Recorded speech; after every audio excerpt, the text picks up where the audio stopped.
Good morning, students. I am Dr. Sendil Sivakumar. I will be teaching this cognitive radio in this semester to you. What is cognitive radio and why we study this cognitive radio? Cognitive radio is actually is a form of wireless communication in which a transceiver can intelligently detect what are the communication channels are in use and what are the channels are not in use. And this cognitive radio facilitate to use the unused channels for unlicensed users. So if you want to use any spectrum or maybe want to transfer some data through the medium, you must buy a license. But here unlicensed user, that means unused spectrums are collected, and in that you can it is assigned for unlicensed user so that you can transfer the data or can use for wireless communication purpose. And it instantly moves into vacant channels. Cognitive radio, like in the transceiver, instantly moves into the vacant channels while avoiding the occupied ones. Maybe licensed users may be using their spectrum, or maybe suddenly when they are entering inside, it may move automatically to the vacant channel without having any like giving any interference to the licensed user. Cognitive radio technology, sorry, yeah.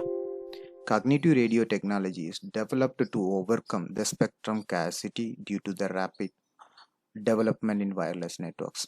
Both licensed and unlicensed users can utilize the spectrum. The spectrum, that means unused spectrums, are identified and that is assigned for unlicensed users. Spectrum is automatically, that means allocated dynamically in the cognitive radio network, thus increasing the spectrum utilization. Yes, unused spectrums are allocated for unused, like unlicensed users. The unlicensed users can transmit in the vacant spectrum already assigned to licensed users with minimal level of interference. It senses the spectrum to find the vacant spectrum, because that may be licensed by someone or maybe unlicensed spectrum that must be identified. So cognitive radio has separate system that identifies the vacant spectrum and choose the best spectrum which meet the required quality of service for the giving quality of service to the unlicensed users. The unlicensed users leave the spectrum whenever the licensed users return, and the cognitive radio immediately shift to another unlicensed means unused spectrum to continue the function which may be done doing by the unused users. Here unlicensed spectrum has two major advantages. One thing is they are very cheap, because we are not having any license procedure or such thing we are paying. This is like they are very cheap and fast also in deployment. And another one advantage is like spectrum is shared always, so easily you can have access also for this. You may not having any interference also doing the function. And cognitive radio has main functions based like to provide this functionality for the unlicensed users. One is spectrum sensing. You have to identify the spectrum what are not in use, or maybe the spectrum which you have selected already taken, or maybe ready to, or maybe starting to use by the licensed user. You must leave from there and you have to select other correct spectrum for that we may come under spectrum. And spectrum sharing, this is shared with unused like unlicensed users also.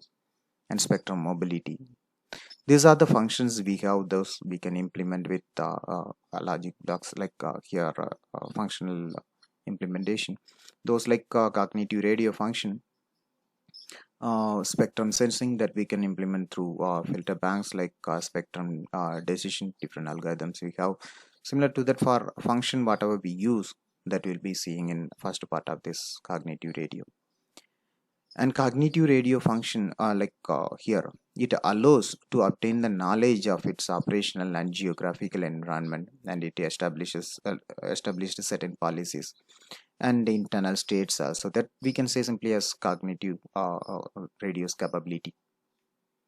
And another one, it allows to dynamically and autonomously adjust its operational parameters and a protocol according to its obtained knowledge in order to achieve the predefined objectives that we can say as reconfigurability. In the system, when the licensed spectrum is started by like using the licensed users, immediately it must shift, it must reconfigure itself to continuously provide the functionality quality service to the unlicensed users.